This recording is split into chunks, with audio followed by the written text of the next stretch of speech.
Hi, I'm Harshita Vishwe. And I'm Tudor-Valentin, and welcome to The Third Eye. In this episode, we are going to have a discussion about ourselves, our lives, and also the CEO of the Semga Solutions, and we'll get some insights of what inspired him to take an initiative and start the company Semga Solutions. So, Tudor, where are you from? I'm from Romania. How did you land here in Denmark?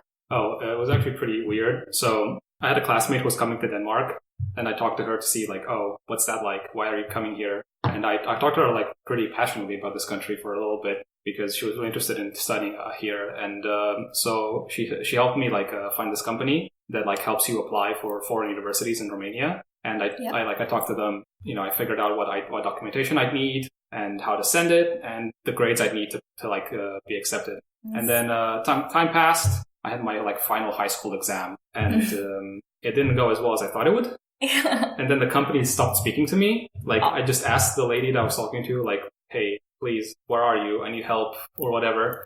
And she just, she didn't respond, even though, she just linked me to the university anyway. So I went on the AAU webpage. I did my own research. Mm-hmm. I figured what documentation I'd need. Yeah. And then I just applied by myself with all the legalized documentation that I'd ever need. Mm-hmm. And I was accepted. I applied and then literally 5 days after I got my acceptance letter, I flew here and now I live here. What are you studying? I'm studying development and international relations. I'm doing my master's now at the AAU. Oh, that's great. Yeah, I know. It's amazing. Yeah. If you like masters. I already finished my bachelor's, so now I have a degree. Yeah. It's a humanities degree though, so it's pointless, but it's a degree. So it's good. Well, how about you?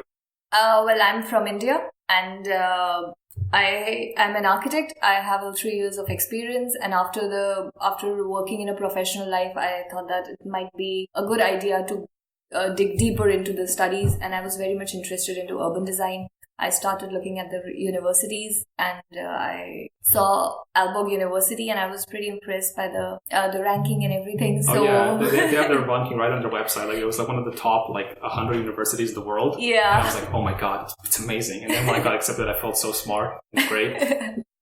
So I just applied there. I applied it by myself. There was no company and anything like that. So I read the guidelines, how to apply, what to apply, blah, blah, blah. I was actually thinking about the company. Oh my God, I hope they're not trying to smuggle Romanian students into. Yeah, it sounds like that. That's all the Danish government's fears realized. But no, they literally stopped talking to me. So don't worry about the Danish government if you're listening. It's fine. And once I got accepted at the university, it was actually pretty easy to get the visa because there is one consultancy firm where you apply and they are the only thing from where you can apply for the visa. And they will do your biometrics and everything and they'll send all the documents to the Danish embassy, and once they approve, you get your visa. Mm-hmm. So they are the middlemen working for all these things. Mm. So it was it was very easy, but it took me around 2 months to get my visa. Yeah. So I mean, to be fair, it's compared to getting visas for other countries, that's actually pretty short. Yeah. I was running just before I had my flight for Aalborg, I had to run to the state and get my passport with the visa stamp and everything. So yeah, for me too. I mean, obviously, I'm from a country that's in the EU somehow, and it was easy for me. But I also I ran around with a bunch of documents to get them legalized and spent weeks waiting for them to get done. Yeah, exactly. And Romania is very Romania's system is so that you need as many documents as possible for literally anything. Oh, it's same in India. Yeah, just you have a whole city you're running around. Please sign this, pay this, all around just fucking merry-go-round of documents you need for literally anything. Yes. So now we have a special guest with us. He's Alexander Semga, the CEO of Semga Solutions, as I've mentioned earlier. Hi, Alex. How are you? Hi, Harshita. Thank you very much, and thank you, Valentin. So tell us something about yourself. I come from Cameroon, precisely West Africa, and Cameroon is made of 2 regions. We have English and French, and I come from the English part of Cameroon. So before I left Cameroon, actually, the reason why I came to Denmark was because I wanted to further my education and change my career, because before I came, I was already working an accountant in EcoBank, which was comparing to the Danish banking system, it was the same size like the Danske Bank. So I already started my career there, and professionally, I've had about 10 years of professional experience, which spans from a lot of different backgrounds, like what Valentin mentioned, that in his country there was this small firm that helped to like compile documents. I've worked with that for a very long time when I was still a student at the university, and we're able to send about 400 students actually to all over the world. With my boss who still continues the company today called SWA. I also worked like an insurance broker, and in Denmark, I started my professional work when I was I will not say professional work, but when I was a student, I was also like doing a lot of cleaning jobs. Before my last job before I retired, I was like a project manager, and now I'm the CEO of Semga Solutions. So it has been a very, very interesting from the bottom to the top. And the process that from Cameroon, where you come from Africa, and especially from like West Africa, like Cameroon, we don't have the Danish embassy in Cameroon. So the process to come to Denmark was actually a very cumbersome process, and needed to commit financially, and also very pushful. Yeah, I can imagine. Without the Danish embassy, it might have been very difficult and time-taking. Yeah, actually, I had to travel to another country, to Benin. Wow. I had to travel to Benin and apply for the visa. Came back, just like yours. It took about 2 months for the visa to be ready. When the visa was ready, they couldn't send it to Cameroon. I had to travel again to get the visa before. So it was actually, it was a cumbersome process and expensive too. Now you're making my document merry-go-round sound like some just like really dumb. I have nothing to brag about. Yeah, so but it was interesting. It was interesting. Yeah, it was. Yeah, I can tell how just excited you are to talk about that experience. Yeah, and the funny thing is because the year I came to Denmark, that was actually the first year that they started taking the biometrics. That was the first year that they introduced the biometrics in the visa processing system. Yeah. So when I went to Benin the first time, I did all the application, went back to Cameroon. In the same day I got to Cameroon, I got an email from the embassy asking me if I was still in Benin, and I replied this to the consulate that no. And then she said, "Oh, I'm sorry, you have to come back because we need your biometrics. And without the biometrics, you can't get the visa." I know, I've already paid my first installment for my master's program in Obo University. Yeah. So the finances were actually too much. So I was like, what can I do? I don't have money to come back. Then she said that in that case, there's no problem. Your visa can't be processed. So I had to go back again to Benin. I know what? I was in Benin for 3 minutes. I took a flight from Cameroon to Benin, and I was in the embassy for 3 minutes. They took the biometrics, and I have to fly back again to Cameroon. And the unfortunate thing is that I couldn't have a return flight that day. So I had to pay hotel for 2 days to wait for my return flight. Oh my God. That's so unnecessary. It was. And that is why, that explains why you do not have a lot of, you don't have a lot of Cameroonian students in Denmark as compared to other countries like in the US, because the embassy is there, and they give that, when you go to the embassy, they tell you right and there if you have the visa or not. Yeah. Exactly. So if you have the embassy in your country, it becomes very easy. The process becomes very easy. Yeah. So I just said this, if you guys are wondering why you haven't met a lot of Cameroonians, that is also part of the reason. Yeah. Having to fly to a different country 4 different times, just up and down planes. God. Yeah. Sounds terrible. So how was the experience after coming here? I mean, what did you expect, and how's the reality? Well, before I came to Denmark, I've only seen snows on the TV. Oh. I've never experienced snow in real life, and it happened that when I came to Denmark, it was winter, and I didn't have people here that I could contact to actually orientate me on how the type of dresses I should bring and things like that. So when I got to Copenhagen, it was very interesting, because when I got to Copenhagen, it was freezing like hell. And then I had just a small leather jacket. Oh. And then I didn't have a smartphone. So even to find my way around was difficult. So when I got to the train station, I missed the train.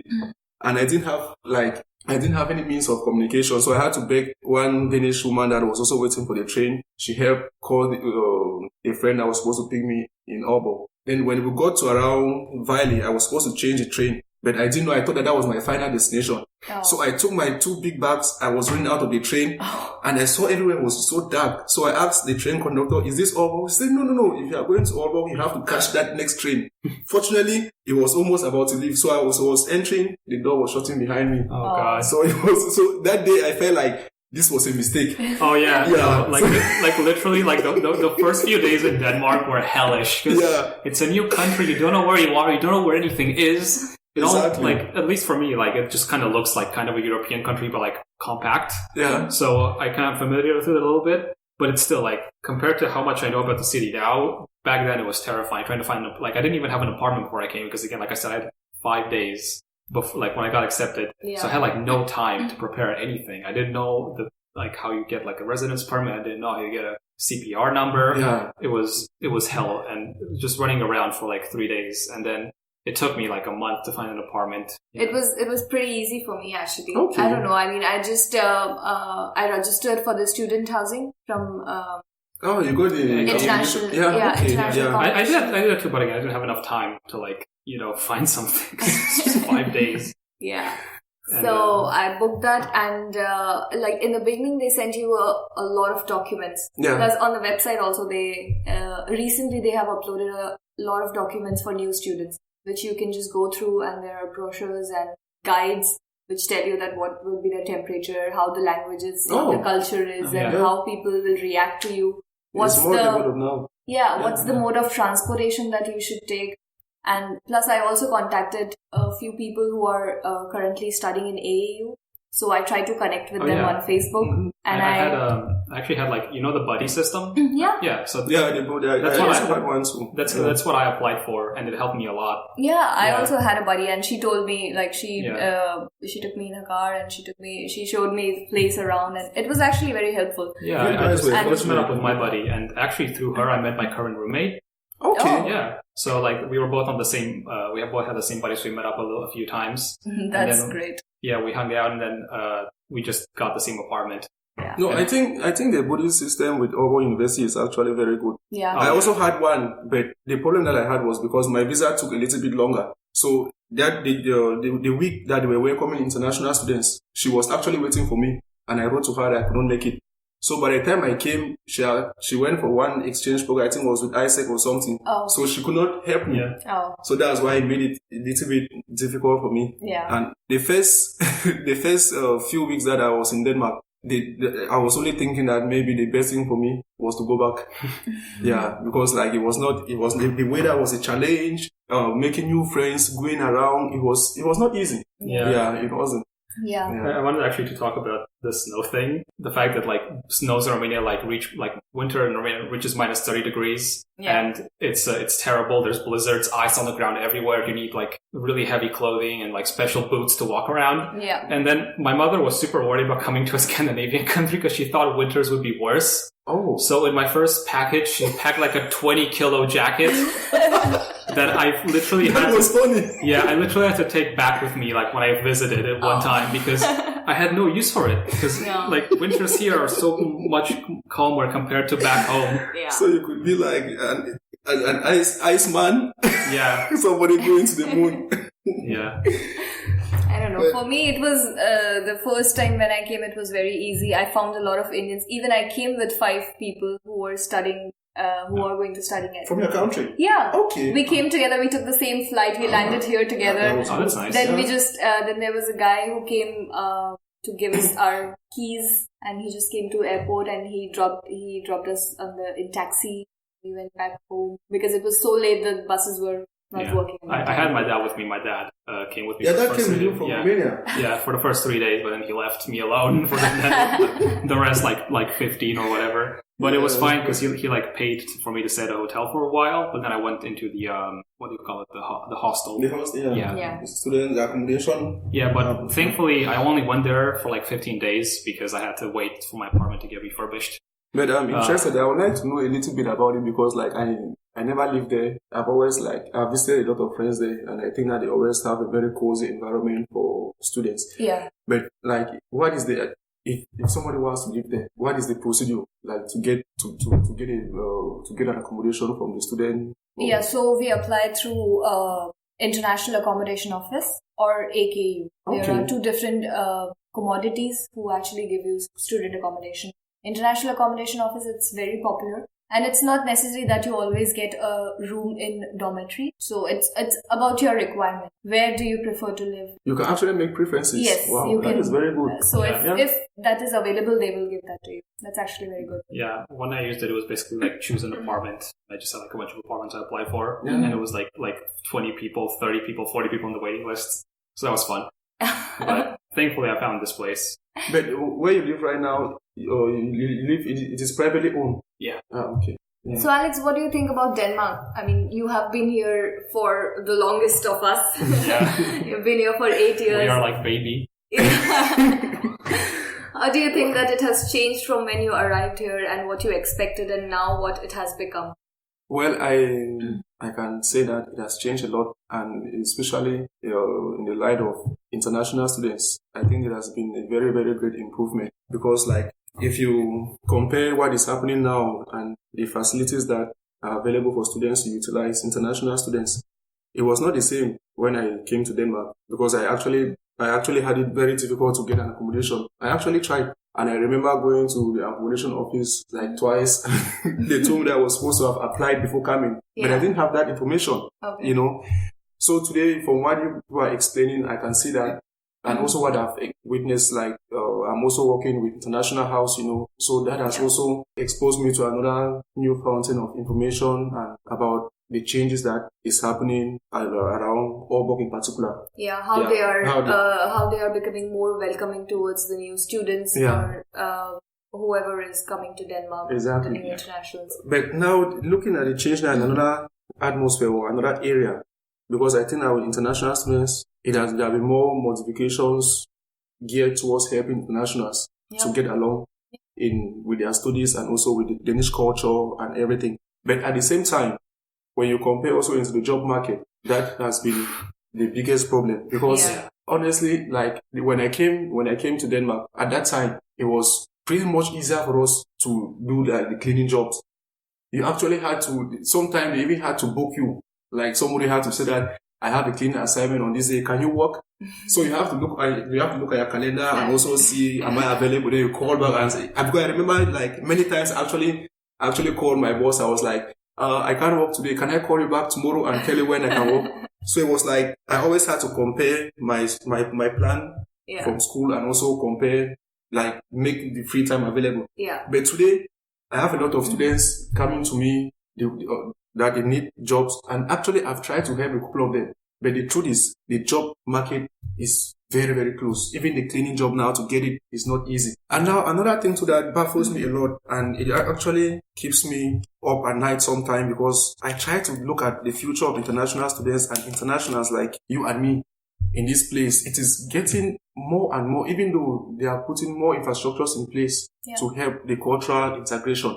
I still think that things like the Danish language that I studied for free, but now students have to pay. And a recent research actually should pay me to study Danish, honestly. Yeah. And you know, like the research shows that has caused about 60% of the internationals and also the expats that come to Denmark to not take the language, to not study the language. And as you must have all noticed, when you don't speak Danish, it is already more difficult for you to get the jobs. Yeah, obviously. And now you have to pay extra money again, which maybe you don't even have because you don't have the job to make this money from. Yeah, definitely. I think maybe. So I think. This is one of the reasons that students come here and they try to blend in the culture, they try to learn the language, but when they see there is no opportunity, they just leave. I agree with what you say, but I think that my experience, I believe that Denmark is still a land of opportunity. Yeah. That is true. Yeah.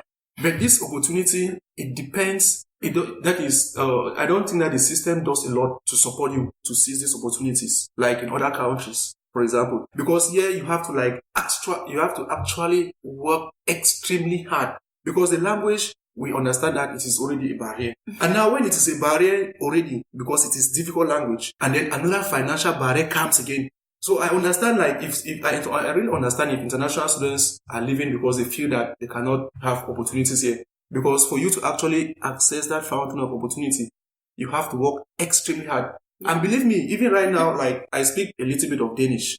which I've noticed that has also helped me a little bit with my interaction with Danish people. But still, I can tell you guys here that I have been refused job opportunities, not because my application or my grades were not good, but actually because I could not speak the language the way a Danish person should speak.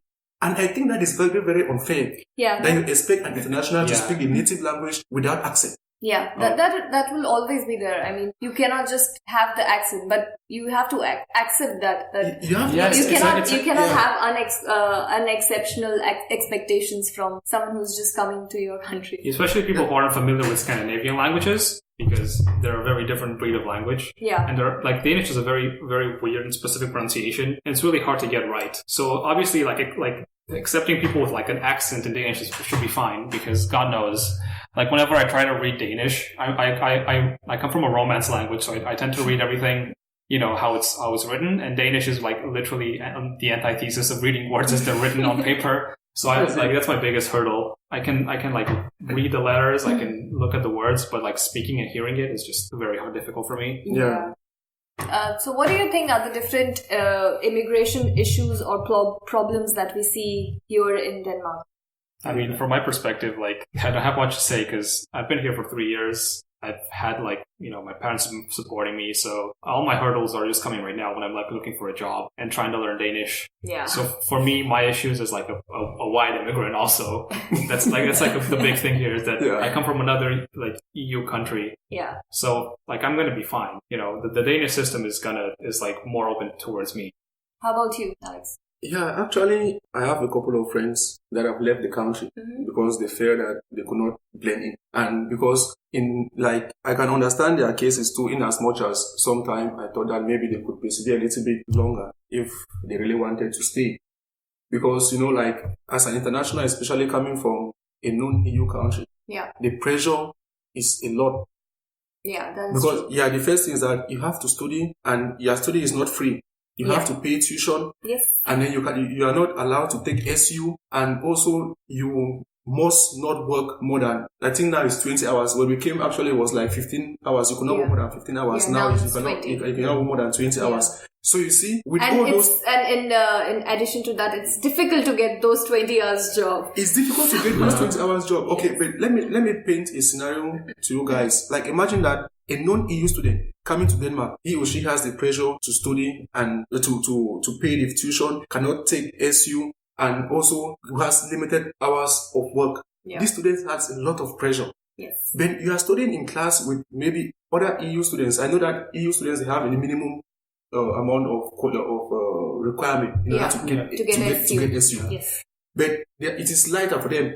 Then you study in the class with these people, with these students who are in the same class with you, but they don't have this stress that you are going through. So already that traumatizes you not to actually have the output that you could have if this stress factor was not there. You understand? Yeah. And that reduces the focus from the studies that you're worried about. And that goes a long way to affect your grades. Yes. So when you come out from the university, you have already a low grade as compared to maybe the Danish students or maybe the other EU students. Yeah. So you already have exactly.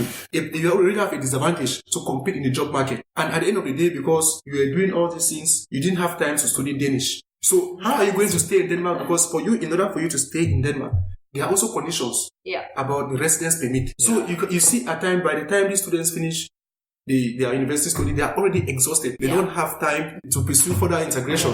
I completely agree with you. But what do you think can be the solution for this problem? Because if we consider this problem, this will be there everywhere you will go. If you go to Germany or if you go to any other parts of the world, you will face the same problem where there is a language barrier. Do you think so?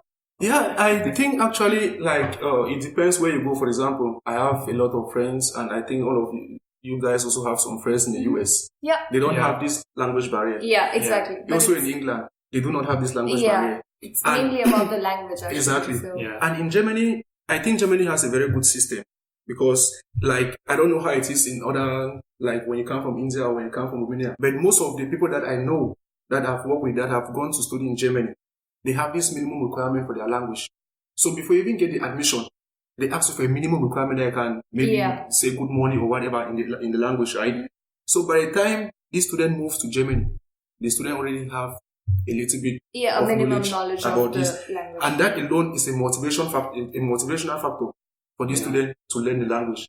You understand? Yeah. So what I think that it could also happen in Denmark, first, the embassies are limited in other parts of the world, especially in Africa. I think that since when we're talking about Denmark and we're talking about international students, we should all have maybe almost equal opportunity. Yes, that is true. We should all.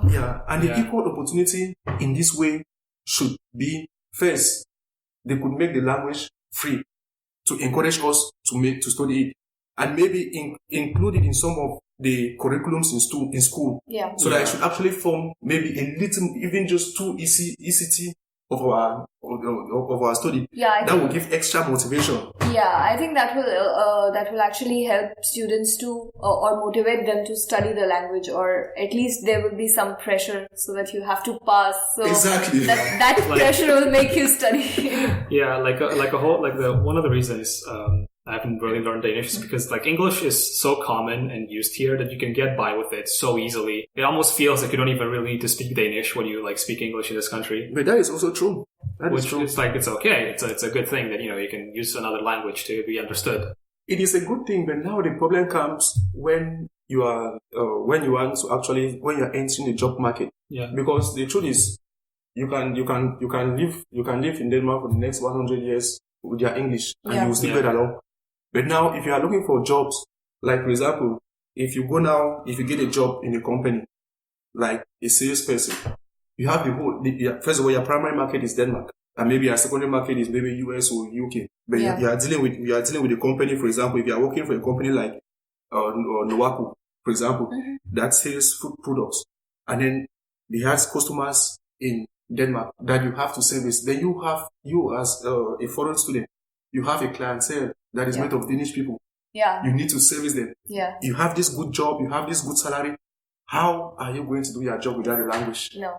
The language is actually very important to integrate. So exactly. To be in a country and to actually live there, it's not just one side effort. It's not just the government who should put effort to make the life easier for international students, but it should be actually the both way. The effort should be in both the ways. The government should also do some things, and international students should also have to put a lot of effort. Yes. And one other thing, I think that the social factor, the cultural, the people living there, they should also try to welcome and integrate the international students or international people.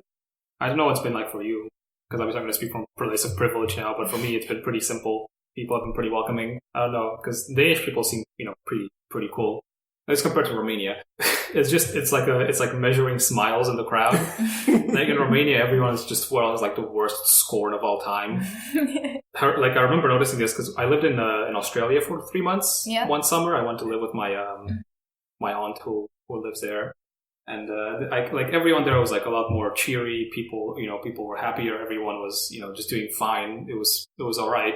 And then you go back to Romania, and then everyone's so utterly miserable all the time. And then, I come to Denmark, I walk down the street, there's people chatting, they're all happy, you don't want to cite the statistic that say, Denmark's the happiest countries on earth because you don't know. I mean, I have never faced any problem with people that they are being rude to me or anything like that. They have always been nice.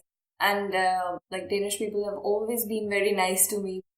I've also heard that they have a little cold nature, but I never felt that. They were always very warm and welcoming towards me. It's the alcohol. It's the alcohol. Well, the thing is that actually, after the reason why I've been able to stay in this country for this number of years is because I think that it's a nice place to start with. Yeah. But like any other society, it's not just Denmark.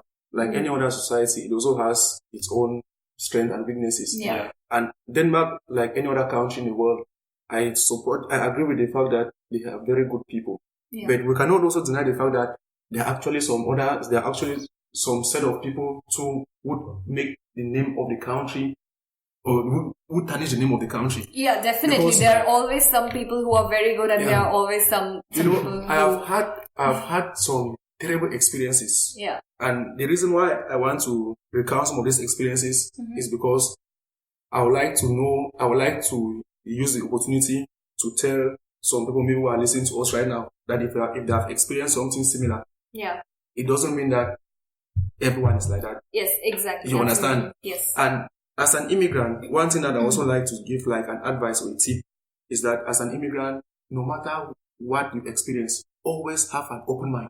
Yes.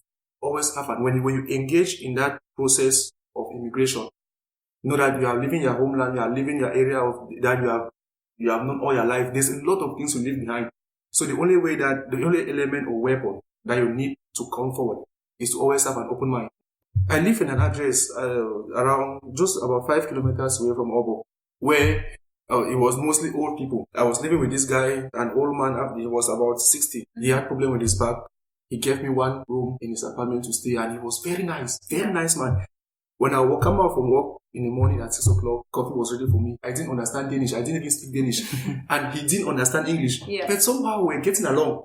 But the people in that community, they had their own set of mind. Yeah. Until one problem led to the other because they kept complaining that they were not feeling secure that I was living in that area. I don't know if it was because I was black or what, but they even told him that they wanted him to send me away because they didn't feel secure. So one day, this fateful day, I came back from work. It was about 6 because they complained that I played techno music in the night. I was going to university all day and working in the cleaning job all night. So he defended me that I'm not doing that because I'm not always in the house in the night. I'm working. So they came after and told him that, okay, since he doesn't want to send this monkey away, he should take... No, honestly, they gave like 5 bananas to him. Yes. Wow. They gave him 5. Oh my God. Holy shit. They gave him 5 bananas.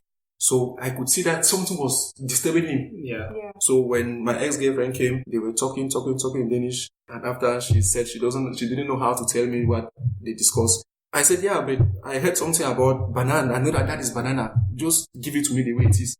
So he told me that the best way that he can protect me is that I should leave. Because where I was living, that another girl was living there next door from China. Where these people came and wrote again, rice eater, go back to China.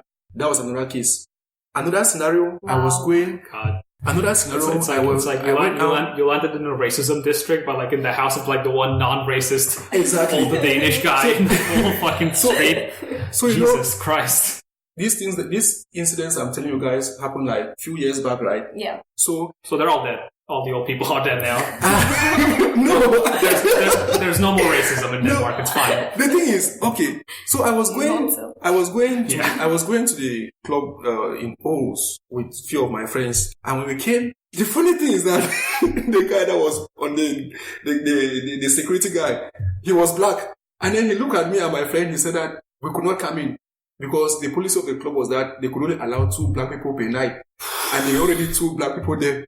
So the 2 of us could not come in. Oh my God. Okay. We left. Again. But that one I hear is still happening a lot in Aarhus. Because I still have friends there. It's still happening a lot. So maybe something you can try to find out. Then here in Jomfruenige, I was going, it was what New Year Eve. No, it was a festive period. I don't remember the exact period of time. But I was going into the club with my girlfriend. I had her bag on my hand. So when we were coming, the bouncer stopped me. And I was like, okay, what is the problem? He said, my girlfriend could enter, but I could not enter. I was like, okay. I was one of my very good friends. Before going to that club, we met another couple, another international couple coming out. We were friends together. They told us that we should not go to that club because they are not allowing black people in that club. I was like, this is not true. Of course, I didn't believe it. So when they stopped me, my friend was still behind. They stopped me. I said I could not enter. And then the security man made stop like my hand, his hands like this, and made my girlfriend to enter. Yeah. Then I said, she's my girlfriend and this is her bag. And she said that yes, your girlfriend can enter, but you cannot enter. And at the same time, like there were some 2 Danish guys by the side. Then he also allowed them to enter. And then I keep on asking, can you please tell me why I can't go into the club? He looked at me and said that he cannot explain. You know, like I'm somebody that I say the way I see it. I asked him, is it because I'm black? He said that he cannot answer that. I said, thank you, just answered it. Yeah. So, you know, the thing is, and today, when I deal with Danish people, I don't want to deal with Danish people like, I don't want to see you behind who you are presenting to me. When I meet you as Soren, I want to know you as Soren. Yeah. When I meet you as Valentin, I want to know you as Valentin. I don't want to know you as a Dane or as somebody from Romania. Yeah. That is the mentality I have. And that is how I see it. Yeah. So, actually, but it doesn't these stories are there. And that's actually a very nice mentality. If everyone in the world had such kind of mentality, it's just people weren't racist, the world would be a lot better. Yeah, seriously. And one thing I forgot to mention before I moved to this old man's place, actually, I was living at Nice Ebrisensgen.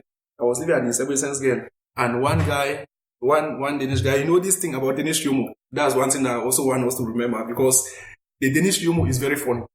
Actually, this guy was drinking my coffee every day. So I was not drinking coffee that much. I was just buying coffee for friends. So because we were living like in a shared apartment. So I came to the kitchen one morning and saw that he took the last coffee. I actually felt, because I think he had some social problems, but he didn't have a lot of money. But we shared a lot of common things in the kitchen, you know. Mm-hmm. So I went and bought coffee that morning just because I wanted him to have coffee. Yeah. So I thought I was being nice. So I went to his door. I said that I've bought coffee. I saw that it was finished. So I just wanted to know that there is coffee now in the kitchen. Do you know what he did? He didn't say anything. He went out, sent me a text that he wants to tell me that from today I should stop using his pots. I didn't understand, because I didn't know that there was a problem. So when he came back in the night, he came and knocked on my door with a very long sword. Like this ninja sword? A sword. Yeah. Wow. Katana? Yeah. A katana? Like, yes. Guys, this is... Teleports behind you, nothing personnel kit? Pirates! Yeah. Vikings. And then he told me that I insulted him, that he is poor. Why do I think that I need to buy coffee for him? And that he was going to... I actually literally ran down from the stair for my life. So I went to the police. You know, when I went to the police... God. I went and reported the case. Yeah.